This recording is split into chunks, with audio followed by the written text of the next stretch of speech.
ಬೆಂಗಳೂರಿನ ರಸ್ತೆ ಗುಂಡಿ ವಿಚಾರದಲ್ಲಿ ಹೈಕೋರ್ಟ್ ಬಿಬಿಎಂಪಿಗೆ ಪದೇ ಪದೇ ಚೀಮಾರಿಯನ್ನು ಹಾಕ್ತಿದೆ. ನಿನ್ನೆ ಕೂಡ ಪಾಲಿಕೆಗೆ ಕೋರ್ಟ್ ಮತ್ತೆ ಚಾಟಿ ಬೀಸಿತ್ತು. ರಸ್ತೆ ಗುಂಡಿ ಮುಚ್ಚಿದ ಅಫಿಡವಿಟ್ ಸಲ್ಲಿಸೋದಕ್ಕೆ ಕೊನೆ ಅವಕಾಶವನ್ನು ಕೊಟ್ಟಿದೆ. ರಿಪೋರ್ಟ್ ಇದೆ, ನೋಡ್ಕೊಂಡು ಬರೋಣ ಬನ್ನಿ. ರಸ್ತೆಗಳಲ್ಲಿ ಗುಂಡಿಗಳು, ಬಿಬಿಎಂಪಿಗೆ ಚೀಮಾರಿ. ಕೋರ್ಟ್ ಆದೇಶಕ್ಕೂ ಬಿಬಿಎಂಪಿ ಡೋಂಟ್ ಕೇರ್. ಗುಂಡಿಗಳ ರಾಜಧಾನಿಯಾಯ್ತು ಬೆಂಗಳೂರು. ಪಬ್ಲಿಕ್ ಟಿವಿ ರಿಯಾಲಿಟಿ ಚೆಕ್ನಲ್ಲಿ ಬಯಲು. ಬೆಂಗಳೂರಿನ ರಸ್ತೆಗಳಲ್ಲಿ ಗುಂಡಿಗಳು ಹೊಸದಲ್ಲ.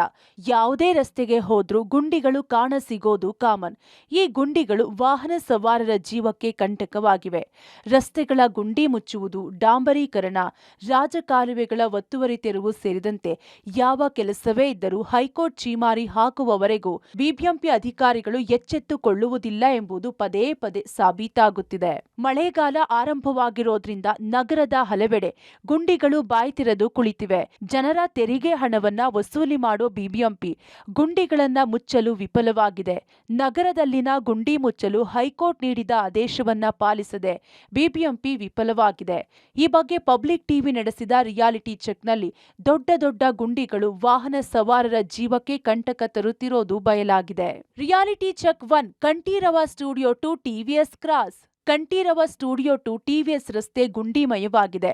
ರಸ್ತೆ ಗುಂಡಿ ತಪ್ಪಿಸಿ ಓಡಾಡೋದು ವಾಹನ ಸವಾರರಿಗೆ ದೊಡ್ಡ ಸವಾಲಾಗಿದೆ. ದೊಡ್ಡ ದೊಡ್ಡ ಗುಂಡಿ ಬಿದ್ದಿದ್ದು ಸವಾರರು ಬಿದ್ದು ಗಾಯಗಳನ್ನ ಮಾಡಿಕೊಂಡಿದ್ದಾರೆ. Kanteerava studio to TVS cross ರಸ್ತೆಯಲ್ಲಿ ಯಾವ ರೀತಿ ಗುಂಡಿ ಬಿದ್ದಿವೆ ತೋರಿಸ್ತೀವಿ ನೋಡಿ. ಬೆಂಗಳೂರಿನಲ್ಲಿರುವಂತಹ ರಸ್ತೆ ಗುಂಡಿಗಳನ್ನು ಮುಚ್ಚೋದಕ್ಕೆ ಹೈಕೋರ್ಟ್ ಒಂದಷ್ಟು ಸಲಹೆ ಸೂಚನೆಗಳನ್ನು ಬಿಬಿಎಂಪಿಗೆ ಕೊಟ್ಟಿತ್ತು. ಆದರೆ ಬಿಬಿಎಂಪಿ ನಿರ್ಲಕ್ಷ್ಯ ಮಾಡದೆ ಅಫಿಡೇವಿಟ್ ಕೂಡ ಸಲ್ಲಿಸಿಲ್ಲ. ಕೊನೆಯ ಅವಕಾಶವನ್ನು ಕೊಟ್ಟಿರುವಂಥದ್ದು. ರಸ್ತೆ ಗುಂಡಿ ಮುಚ್ಚೋದ್ರಲ್ಲಿ ಬಿಬಿಎಂಪಿ ಯಾವ ರೀತಿ ನಿರ್ಲಕ್ಷ್ಯ ವಹಿಸಿದೆ ಅನ್ನೋದನ್ನು ತೋರಿಸ್ತಾ ಹೋಗ್ತೀನಿ. ಈ ರಸ್ತೆ ಟಿವಿಎಸ್ ಕ್ಲಾಸ್ನಿಂದ ಕಂಠೀರವ ಸ್ಟುಡಿಯೋಗೆ ಸಂಪರ್ಕ ಕಲ್ಪಿಸುವಂಥದ್ದು, ಮಹಾಲಕ್ಷ್ಮಿ ಲೇಔಟ್ಗೆ ಸಂಪರ್ಕ ಕಲ್ಪಿಸುವಂಥ ರಸ್ತೆ. ಯಾವ ಪ್ರಮಾಣದಲ್ಲಿ ರಸ್ತೆ ಗುಂಡಿ ಬಿದ್ದಿದೆ ಅನ್ನೋದನ್ನು ತಾವು ಗಮನಿಸ್ತಾ ಹೋಗ್ತಾ ಇದ್ದೀರಾ. ರಸ್ತೆ ಉದ್ದಕ್ಕೂ ಕೂಡ ಬೃಹತ್ ಮಟ್ಟದ ರಸ್ತೆ ಗುಂಡಿಗಳು ಇರುವಂಥದ್ದು. ವೆಹಿಕಲ್ಗಳು ಗುಂಡಿಯ ಒಳಗಡೆ ಇಳಿದು ಹೋಗುವಂಥ ಪರಿಸ್ಥಿತಿ ನಿರ್ಮಾಣ ಆಗಿದೆ. ಒಂದು ಲಾರಿ ಬರ್ತಾ ಇದೆ, ಗಮನಿಸಬಹುದಾಗಿದೆ.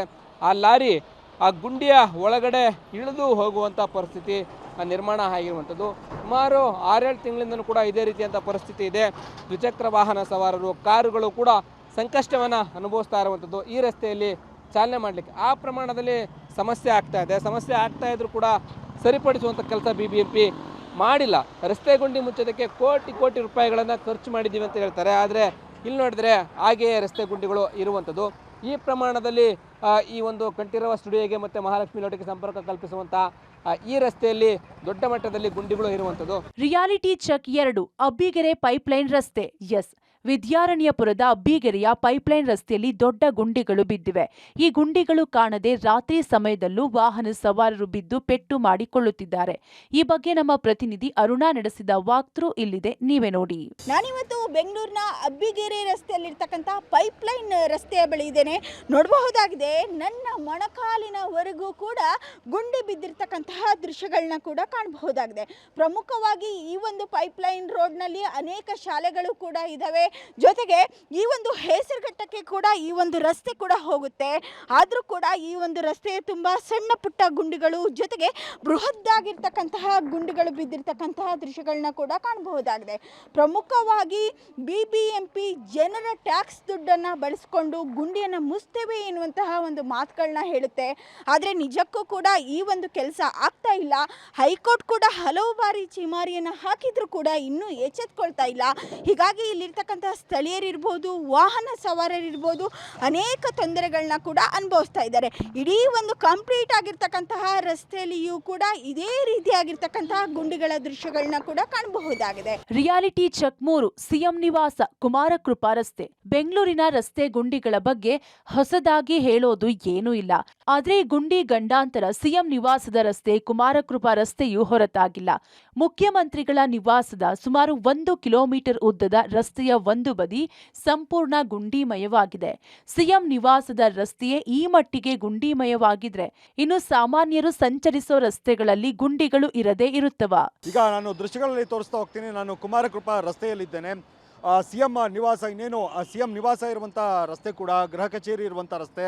ಇಂಥ ರಸ್ತೆಯ ಪರಿಸ್ಥಿತಿ ಯಾವ ರೀತಿಯಾಗಿದೆ ಅಂತ ಅಂದರೆ, ಇಂದಿನ ಆದೇಶ ಏನಿತ್ತು ಅಂದರೆ ಗುಂಡಿಗಳನ್ನು ಮುಚ್ಚಿರುವಂಥ ವಿಚಾರಕ್ಕೆ ಸಂಬಂಧಪಟ್ಟಂತೆ ಮುಚ್ಚಬೇಕು, ಮುಚ್ಚಿದ ನಂತರ ಅಫಿಡವಿಟನ್ನು ಸಲ್ಲಿಕೆ ಮಾಡಬೇಕು ಅನ್ನುವಂಥ ಹೈಕೋರ್ಟ್ ಆದೇಶ ಏನಿತ್ತು, ಹೈಕೋರ್ಟ್ ಆದೇಶದ ಕೊನೆಯ ಅವಕಾಶವನ್ನು ಈಗ BBMPಗೆ ಹೈಕೋರ್ಟ್ ನೀಡಿದೆ. 4 ವಾರಗಳ ಒಳಗಾಗಿ ಗುಂಡಿ ಮುಚ್ಚಿದ್ದೀವಿ ಅನ್ನುವಂಥ ವಿಚಾರಕ್ಕೆ ಸಂಬಂಧಪಟ್ಟಂತೆ ಅಫಿಡವಿಟನ್ನು BBMP ಸಲ್ಲಿಕೆ ಮಾಡಬೇಕು. ಇದು ಹೈಕೋರ್ಟ್ ಕೊಟ್ಟಿರುವಂಥ ಕೊನೆಯ ಅವಕಾಶ. ಪರಿಸ್ಥಿತಿ ಅಂತೂ ದಾರುಣವಾಗಿದೆ. CM ಪ್ರತಿನಿತ್ಯವೂ ಕೂಡ ಓಡಾಡುವಂಥ ರಸ್ತೆ, ಸಚಿವರುಗಳೆಲ್ಲರೂ ಕೂಡ ಓಡಾಡುವಂಥ ರಸ್ತೆ, ಇಂಥ ರಸ್ತೆಯ ಪರಿಸ್ಥಿತಿ ಯಾವ ರೀತಿಯಾಗಿದೆ ಅಂತ ಅಂದರೆ ಸಂಪೂರ್ಣ ಈ ರಸ್ತೆ ಏನಿದೆ ಕುಮಾರಕೃಪಾ ರಸ್ತೆ ಮತ್ತು ಇದೇನು CM ನಿವಾಸ ಕೇವಲ ಇನ್ನೊಂದು 100 ಮೀಟ್ರೂ ಇಲ್ಲ. ಇಂಥ ರಸ್ತೆಯೇ ಸಂಪೂರ್ಣವಾಗಿ ಒಂದು ಕಡೆ ಗುಂಡಿಮಯ ಆಗಿದೆ. ಈ ಅಂದರೆ ಕಾಮಗಾರಿ ವಿಚಾರಕ್ಕೆ ಇದನ್ನು ಅಗೆಯಲಾಗಿತ್ತು, ನಂತರ ಡಾಂಬರೀಕರಣ ಆಗಿತ್ತು. ಗುಂಡಿಗಳೆಲ್ಲವೂ ಕೂಡ ಡಾಂಬರೀಕರಣ ಏನು ಮಾಡಲಾಗಿತ್ತು ಅಲ್ಲಿ ಈಗ ಗುಂಡಿಗಳಾಗಿ ಮಾರ್ಪಟ್ಟಿದೆ. ಸಂಪೂರ್ಣ ಈ ರಸ್ತೆ ಏನಿದೆ ಸುಮಾರು ಒಂದು 500 ಮೀಟರ್ ಉದ್ದದ ರಸ್ತೆ ಏನಿದೆ CM ನಿವಾಸಕ್ಕೆ ಹೋಗುವಂಥ ರಸ್ತೆ, ಈ ರಸ್ತೆ ಈಗ ಸಂಪೂರ್ಣವಾಗಿ ಗುಂಡಿಮಯ ಆಗಿರುವಂಥದ್ದು. ಇದೇ ರಸ್ತೆಯಲ್ಲಿ ಜನ ಈಗ ವಾಹನ ಸವಾರರು ಓಡಾಡುವಂಥ ಪರಿಸ್ಥಿತಿ ನಿರ್ಮಾಣ ಆಗಿದೆ. ಕೋರ್ಟ್ ನೀವು ಗುಂಡಿಗಳನ್ನು ಮುಚ್ಚಿದ್ದೀರಾ, ಅದರ ಅಫಿಡವಿಟನ್ನು ಸಲ್ಲಿಕೆ ಮಾಡಿ ಅಂತ ಕೇಳ್ತಾ ಇದ್ರು. BBMP ಸಲ್ಲಿಕೆ ಮಾಡ್ತಾ ಇಲ್ಲ. ಈಗ ಕೊನೆಯ ಅವಕಾಶವನ್ನ BBMPಗೆ ಕೊಟ್ಟಿದೆ, ನೀವು ಗುಂಡಿಗಳನ್ನು ಮುಚ್ಚಿ ಅಂತ. ಒಟ್ನಲ್ಲಿ BBMP ಬೆಂಗಳೂರಿನ ಗುಂಡಿಗಳಿಗೆ ಆದಷ್ಟು ಬೇಗ ಮುಕ್ತಿ ನೀಡ್ಲಿ ಅಂತ ಜನ ಆಕ್ರೋಶ ವ್ಯಕ್ತಪಡಿಸುತ್ತಿದ್ದಾರೆ. Aruna Shiraguppi, public TV, Bengaluru.